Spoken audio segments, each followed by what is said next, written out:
Boa noite, meus amados irmãos e irmãs, meus amigos, que a paz do Senhor esteja com todos, amém? Estamos dando início a mais um culto de oração, e nesta quarta-feira, de outubro, já estamos na segunda quinzena de outubro, o final do ano chegando, e nós estamos então louvando a Deus mais uma vez. Eu quero compartilhar com você a palavra de Deus em Lucas capítulo 1, versículos 45, 46 e 47. Abra sua Bíblia. Em Lucas capítulo 1, versículos 45, 46 e 47. E diz assim a palavra de Deus: Bem-aventurada a que creu, pois hão de cumprir-se as coisas que da parte do Senhor lhe foram ditas. E disse então Maria: A minha alma engrandece ao Senhor, o meu espírito se alegra em Deus, o meu Salvador. Amém? Pai querido, nós queremos louvar a Ti e render graças ao Senhor pela Tua palavra, Senhor, e pelas promessas do Senhor sobre nossas vidas. Agradecemos ao Pai pela oportunidade de estarmos na Tua presença em mais um culto de oração. E peço, Deus, que o Senhor fale nos corações desses irmãos, irmãs, dessas pessoas, de todas as pessoas que estão sendo alcançadas por esses cultos, por essa palavra. Nós clamamos e pedimos em nome do Senhor Jesus. Amém, meus irmãos? Amados, eu medito um pouco nessa palavra e vejo as promessas de Deus para Maria, e ela dizendo que se alegrava no Senhor, que a sua alma se engrandeceu no Senhor, que era o espírito dela se alegrava em Deus, Tem um cântico que fala sobre isso, convido você para cantar comigo, e a minha oração nessa noite é para que o teu coração se alegre mais em Deus, que o teu espírito se alegre mais no teu Salvador, e que você possa sentir o desejo de estar na igreja nos dias que nós temos os nossos cultos presenciais, principalmente você que pode ir ao culto. Está acontecendo uma coisa muito engraçada, sabe? Eu vejo pessoas que não podem, que querem ir, e pessoas que podem, não estão indo. Irmãos, isso é muito sério, isso é muito grave. A palavra de Deus diz que se você sabe que tem que fazer o bem e não faz, você comete um pecado. Você tem que estar servindo ao Senhor, você tem que ir à casa de Deus. Nós estamos convidando você para que participe dos cultos, para que incentive, para que até nos fortaleça para continuarmos pregando, fazendo a palavra de Deus chegar até as pessoas, os quatro cantos da terra. Mas eu preciso de você. Nós precisamos uns dos outros. Eu preciso do seu apoio e do seu incentivo. Então não deixe de vir aos cultos. Não deixe de assistir os nossos cultos, de compartilhar os nossos cultos. Então eu faço minhas as palavras de Maria para você. Amém? Vamos louvar e vamos cantar juntos. Amém? A minha alma engrandece ao Senhor, e meu espírito se alegra em Deus, meu Salvador. Pois com o poder tem feito grandes coisas, e com misericórdia demonstrado amor. Santo, Santo, Santo és, Senhor. Santo, Santo, Santo és, Senhor. Tem enchido nossas lâmpadas com o óleo do Espírito, tem feito sua vide florescer. Tem enchido nossas lâmpadas com o óleo do Espírito, tem feito sua vide florescer. Santo,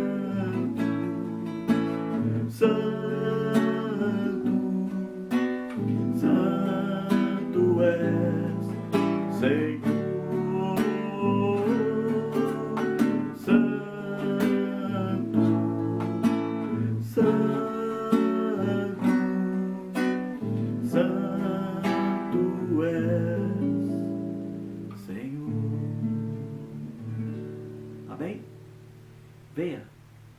a Deus juntos?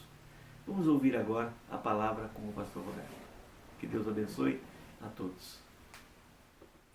Boa noite, amados irmãos e amigos. Nós terminamos na semana passada a série Pedro, estudando a primeira e a segunda carta de Pedro. Hoje nós vamos iniciar a série João, estudando o primeiro, o segundo e o terceiro livro de João. Então nós vamos iniciar hoje com a parte introdutória, e essa parte introdutória nós faremos, na verdade, em duas etapas, hoje e na próxima semana.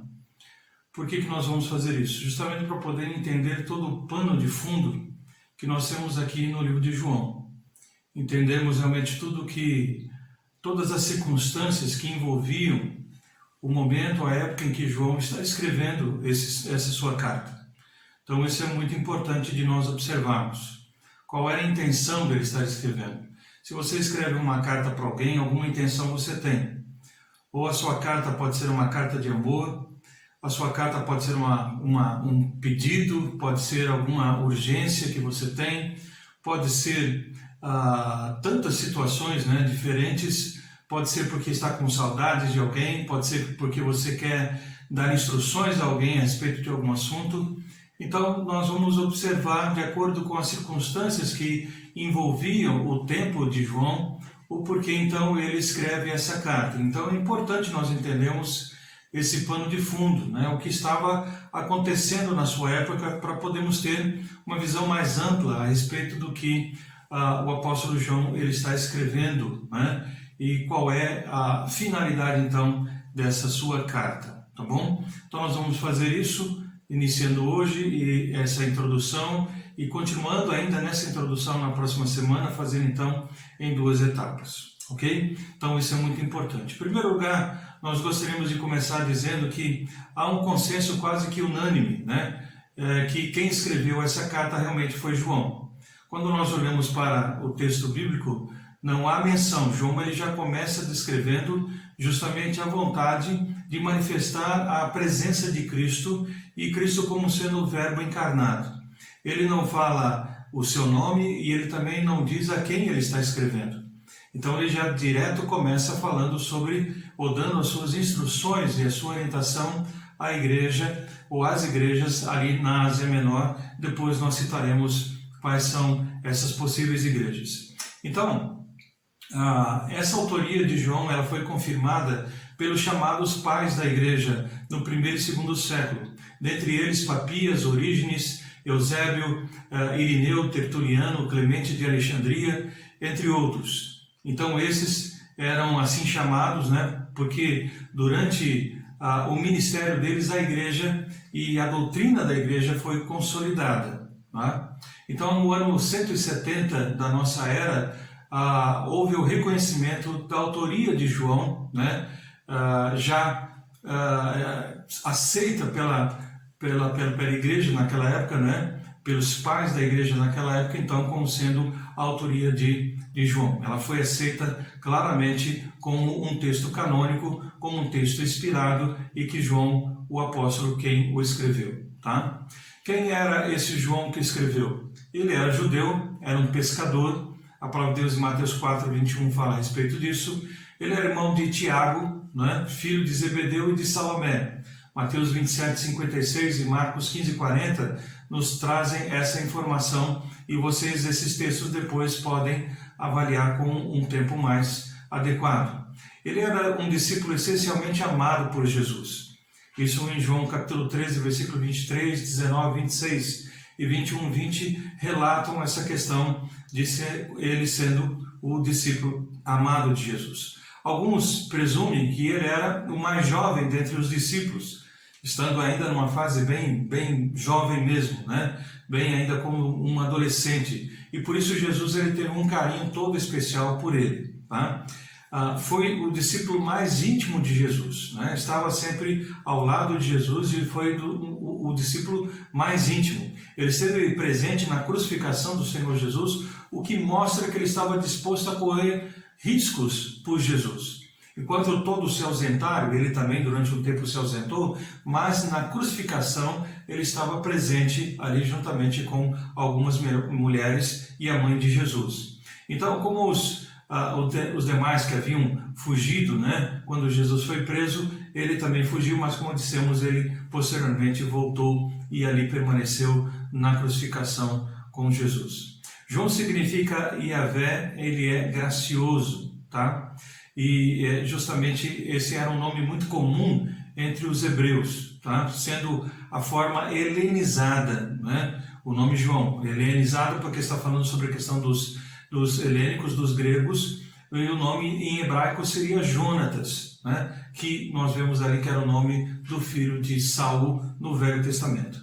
Então, seria Jonatas em hebraico, mas o nome helenizado, o nome grego seria justamente João, e era, como dissemos, um nome bem comum na sua época.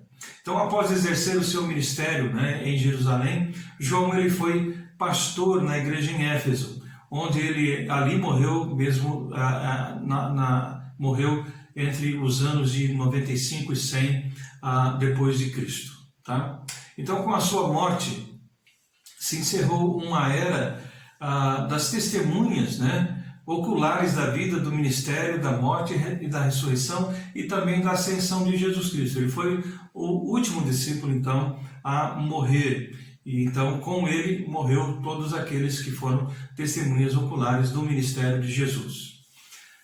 A primeira carta de João, amados, ela se denomina uma carta, mas nem começa e nem termina como uma carta, como nós dissemos anteriormente. Ela não principia com um destinatário e nem finaliza com as saudações que são tão comuns nas cartas, né? Como ocorre, por exemplo, nas cartas de Paulo, que nós já vimos, né? E mesmo assim é possível lê-la, né? E perceber claramente o caráter intensamente pessoal que essa carta tem.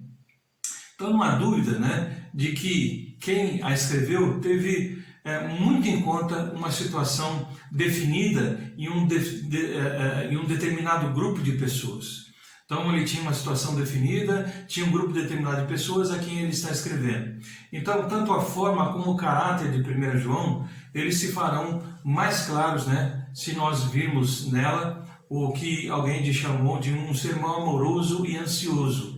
É esse sermão que João está trazendo àqueles irmãos, àquelas igrejas, né? Um sermão amoroso e ansioso diante das circunstâncias que eles estavam vivendo. Foi escrito então por um pastor, né, que amava os seus fiéis, que amava as suas ovelhas, e que, enviado às diferentes igrejas sobre as quais ele exercia então o seu ministério. É justamente uma liturgia, né, brotada do amor e da preocupação do seu povo, né? De um pastor consagrado, um pastor que realmente ama o seu povo, ama as suas ovelhas. Então, de maneira que se queremos entender 1 João, nós devemos primeiro reconstruir, né? Reconstruir a situação que motivou João a escrever essa carta. E é por isso que dissemos logo no princípio que vamos então dar uma olhada em todo esse pano de fundo, né, na época em que João está escrevendo. Então nós devemos lembrar que quando e onde foi escrita essa carta, que foi justamente em Éfeso, por volta de 95 depois de Cristo. E muitos cristãos eram naquela época, né, cristãos de segunda e de terceira geração, tá bom? A emoção dos primeiros tempos, né, e do novo achado tinha passado para alguns, né? Ao menos em certa medida. Aquele entusiasmo, aquele primeiro amor, ele havia se arrefecido. Então, os primeiros dias da cristandade se caracterizaram por sua glória, por seu brilho, né? Certa magnificência e alegria de viver esse cristianismo. Mas, ultimamente, quando aqui João está escrevendo, por volta então do ano 95, né? O cristianismo, então, ele tinha chegado a ser uma questão de hábitos. Como alguém já disse, se tornou algo mecânico, algo morno, algo nominal. Aquilo que realmente não agrada ao Senhor e da qual ele faz advertência.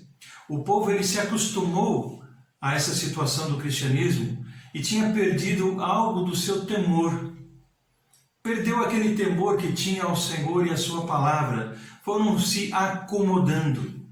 Então Jesus conhecia os homens e deles mesmo ele disse: o amor se esfriará de quase todos. Isso está em Mateus 24:12. O amor de muitos, ou de quase todos, se esfriou. Então João ele escrevia numa época em que, ao menos para alguns, o primeiro entusiasmo então havia desaparecido, né? Quando a chama da devoção então se reduziu a uma efêmera faísca na vida de muitas pessoas, um tostão apenas de brasa. Então, a esta igreja de Éfeso, né? A essa mesma igreja de Éfeso, o Cristo ressuscitado, ele havia dito o seguinte, lá em Apocalipse capítulo 2, versículo 4, tenho contra ti que deixaste o teu primeiro amor. Tenho contra ti que deixaste o teu primeiro amor. Então, amados, uma das primeiras consequências foi que havia membros da igreja que achavam incômodas e aborrecidas as normas de conduta que o cristianismo exigia. Não queriam ser santos no sentido do termo do Novo Testamento, separados exclusivamente para Deus. A palavra traduzida aqui, santo, é ágios, no original, no grego. Etimologicamente significa ser diferente. O templo era ágios, porque era diferente dos outros edifícios da época. O sábado era ágios, porque era diferente dos outros dias da semana. O povo judeu era ágios, porque era diferente de outros povos. E o cristão estava sendo chamado também, ou sendo conclamado a ser ágil, para ser diferente entre todos os homens. Houve então sempre uma separação distintiva entre o cristão e o mundo. Sempre houve isso, e isso deve permanecer, porque é assim que a palavra do Senhor nos ensina. É preciso haver diferença no povo de Deus. É preciso haver ágios, diferença. No quarto evangelho, no evangelho de João, Jesus ele disse o seguinte: se vós fosseis do mundo, o mundo amaria o que era seu. Como todavia não sois do mundo, pelo contrário, dele vos escolhi, por isso o mundo vos odeia. João 15:19. Então o mundo odeia os que são do Senhor porque odeiam o próprio Senhor e a palavra do Senhor. Em sua oração ao Pai, Jesus disse o seguinte: eu lhes tenho dado a tua palavra, e o mundo os odiou, porque eles não são do mundo como eu também não sou. João 17:14. Então, amados, tudo isso implicava uma exigência ética. Precisariam viver de forma ética diante de Deus e diante dos homens, tendo princípios claros estabelecidos nas suas vidas. Exigia deles uma nova norma de pureza moral, uma nova ética no que diz respeito às relações com as pessoas de sexos diferentes, a própria relação sexual, que era muito demandado naquela época, uma nova bondade, um novo serviço, uma nova maneira de perdoar, e que resultava justamente uma situação muito difícil para todos eles. Mas aqui era necessário que se vivessem e agissem dessa forma, ágios, diferentes. E logo então que o primeiro entusiasmo, né, e otimismo passaram, foi cada vez mais difícil destacar-se do mundo. Eles não eram mais pessoas diferentes, pessoas que eram destacadas. Agora eles começam a ser iguais a todos os demais, não fazendo diferença. Eles acabaram acomodando-se às normas e práticas sociais que eram usuais naquela época, que eram aceitas pela sociedade daquela época. Passaram a viver como todos os demais. Então, o que num tempo tinha sido um desafio dignificante, chegou então a converter-se numa carga pesada. Era algo pesado, eles não estavam dispostos a viver mais dessa forma, nessa diferenciação. Eles então se acomodam e se tornam iguais. Amados, é preciso assimilar que 1 João ele não mostra sinais de que a igreja a qual foi escrita nesse momento, nesse primeiro período, né, estava sendo perseguida. Houve uma perseguição de Nero começando no ano 64, ela se estende durante alguns anos, talvez 5 ou 6 anos, mas nessa época especificamente não há nenhum registro de que houvesse uma perseguição clara, decisiva do império contra os cristãos. Nesse então perigo, né, de violência, não estava acontecendo e não existia, não era isso que estava ameaçando a igreja.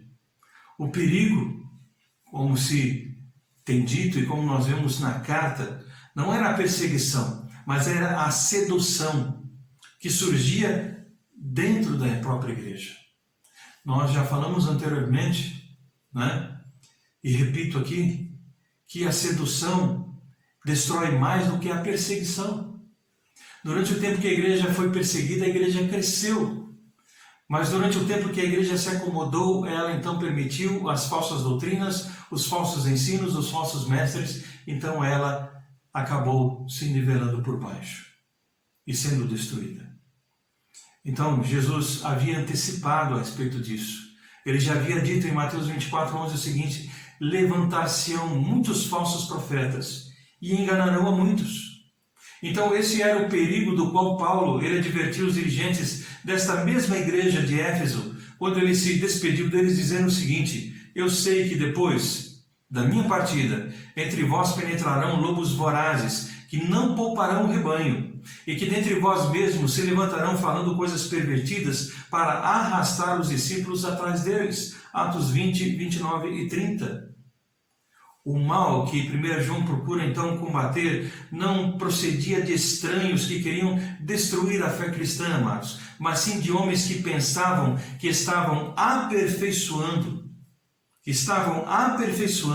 que aspiravam a tornar o cristianismo intelectual de uma forma respeitável. Dentro de um mundo helênico, dentro de um mundo grego, onde a filosofia, o saber era algo tão importante, então vamos intelectualizar o cristianismo. É essa a ideia, é essa situação em que eles estão vivendo. Provinha então de homens que conheciam as tendências e correntes de pensamento da época. Homens e líderes que se levantaram tendo conhecimento então desses pensamentos da época e desejavam expressar o cristianismo em termos dessas mesmas correntes e sistemas de filosofia.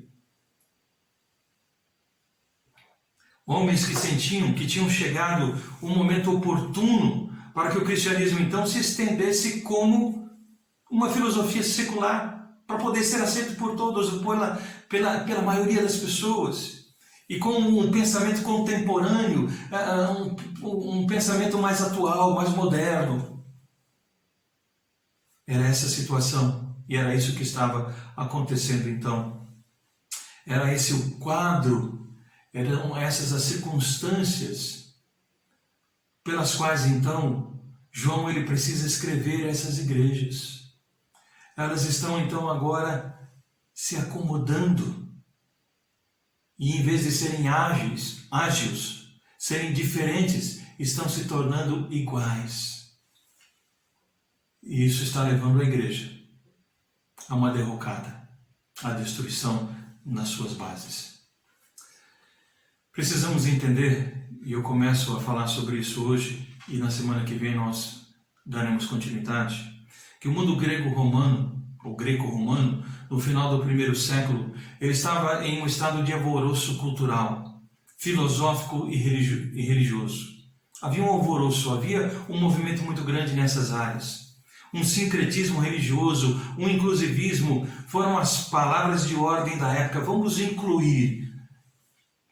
Parece que a gente já tem ouvido sobre isso também nos nossos dias, né? Inclusivismo, vamos incluir. Naquela época ali, na Ásia Menor, era isso que estava acontecendo, um movimento de inclusão, um movimento de ecumênico. Além da esfera judaico-cristã, o mundo era religiosamente tolerante. Havia uma tolerância para com as religiões. Havia sempre espaço para uma nova religião, desde que obviamente viesse de alguma religião já conhecida, algumas ramificações, novas religiões a partir daquelas então eram toleradas. O sincretismo, no entanto, ou entretanto, não se limitou a expressar-se em um clima de tolerância para com as outras religiões. A sua principal característica foi a combinação de várias ideias e de várias crenças de diferentes fontes para formar novas religiões, para formar anomalias, deformidades bíblicas, deformidades doutrinárias.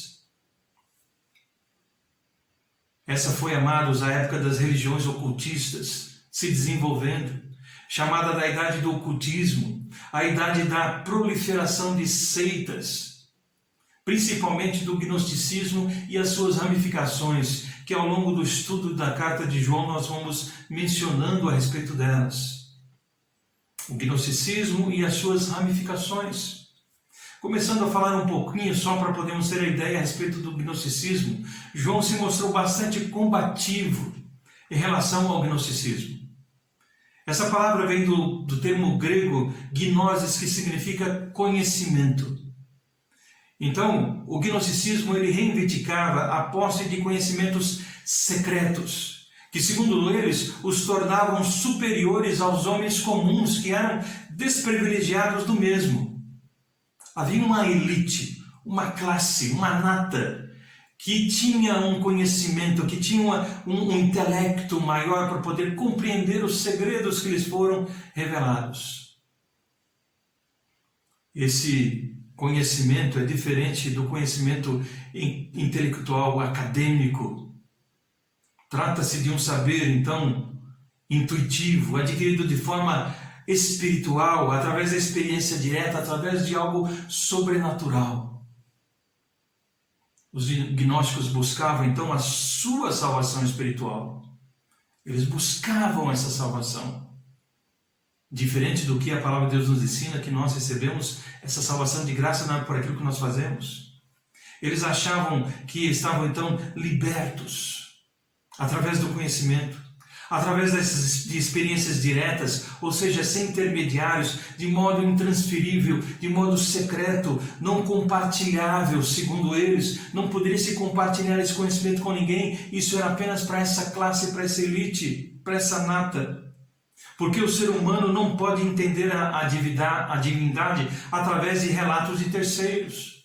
Eram esses os seus argumentos.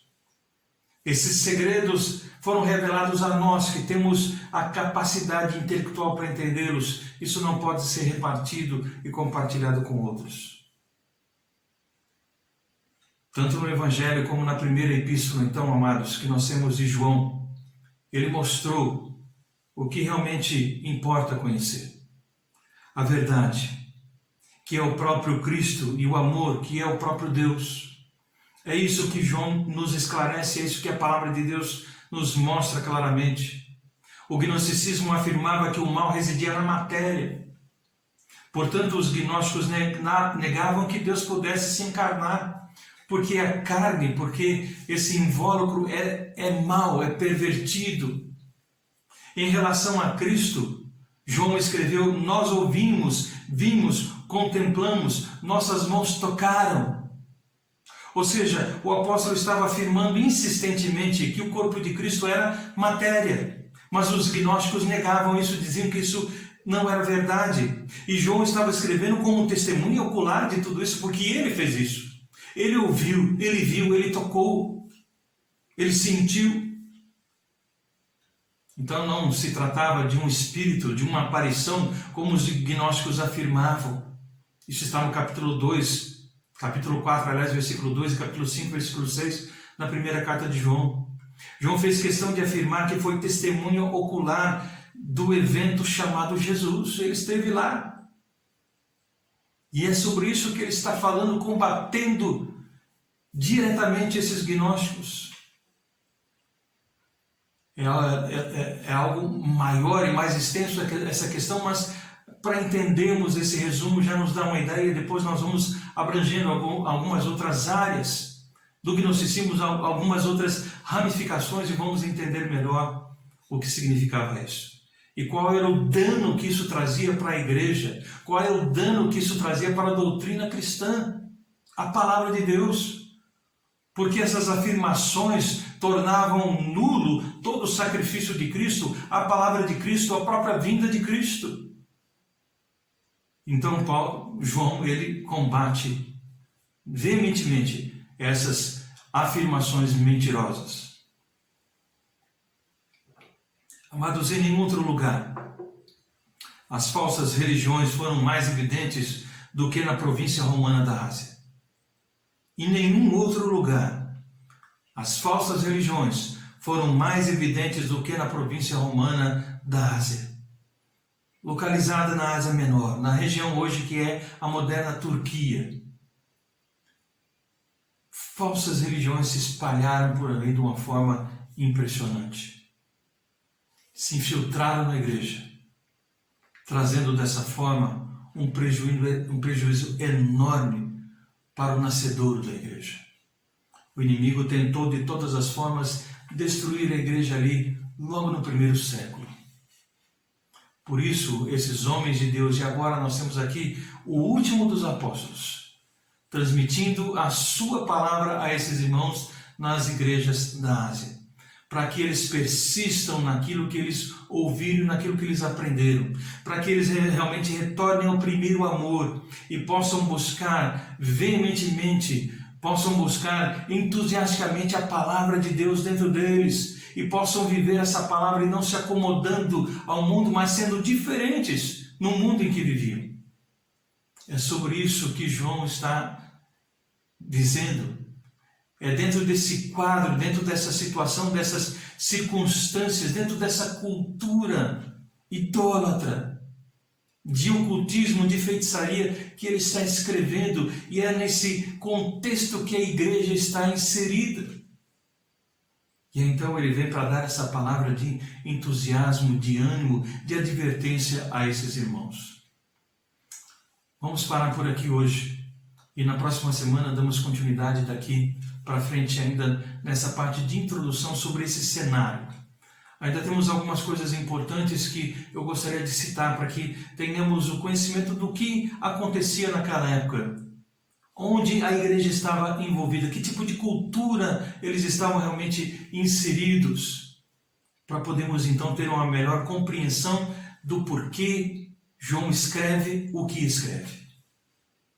Que Deus nos dê graça, irmãos, e que até que nós possamos entender que também nós vivemos num mundo de inclusivismo, vivemos num mundo de muita idolatria, de muita feitiçaria, vivemos num mundo em que a igreja tem também perdido o seu entusiasmo, onde o seu fogo tem se apagado, onde tem deixado de ser diferente para ser igual, onde o ecumenismo tem assolado muitas igrejas, tem buscado seduzir muitas pessoas, deixando então, principalmente no contexto no país em que nós vivemos, onde não há uma perseguição clara, visível, mas há uma perseguição velada, há uma sedução muito grande para que nós então possamos nos desviar daquilo que é a verdade da palavra e nos envolvermos com palavras e sensações ditas da parte de Deus, mas que muitas vezes nada tem a ver com Ele e com a sua palavra.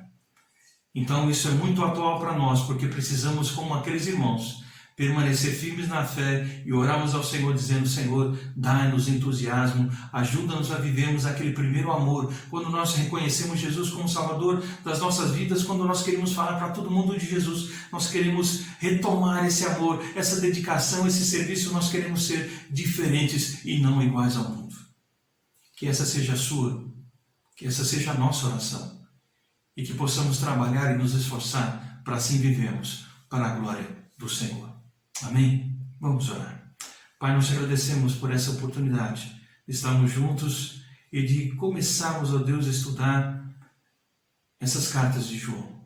Ajuda-nos a entendermos claramente, ó Deus, toda essa situação em que esses irmãos viviam e a finalidade realmente do escrito de João, e que possamos entender que essa carta, Deus, é atualíssima para os nossos dias, e que as advertências que foram dadas àqueles irmãos possam ser recebidas com muito carinho por cada um de nós, para que possamos entender que vivemos também em tempos tão difíceis, onde não podemos ser iguais, mas temos que mostrar diferença através da pessoa de Jesus Cristo, o Espírito Santo que habita e age através de cada um de nós.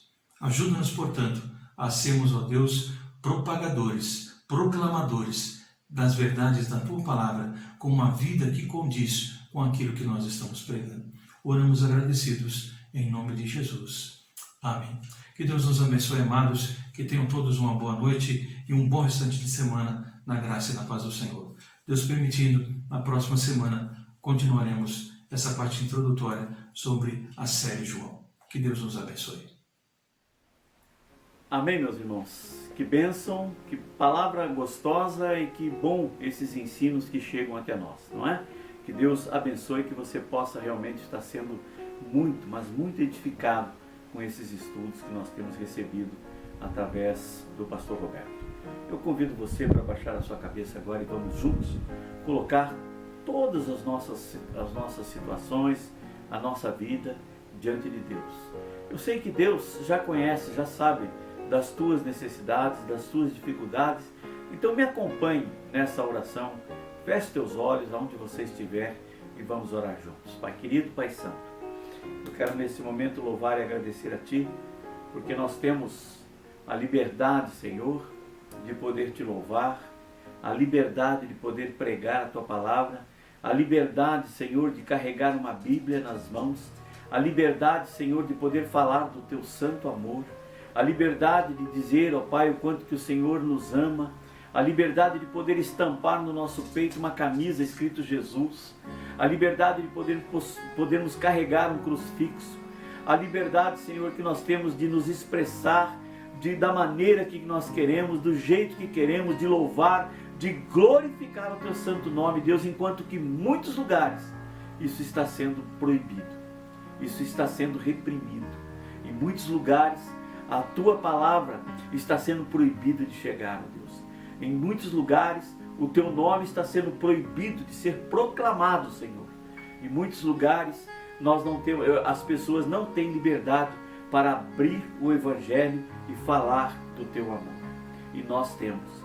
Que o Senhor nos abençoe, Pai, a cada família, a cada jovem, a cada homem e mulher, a cada criança, Pai, que tenha liberdade de poder expressar o Teu amor, o quanto que o Senhor tem feito por cada um deles.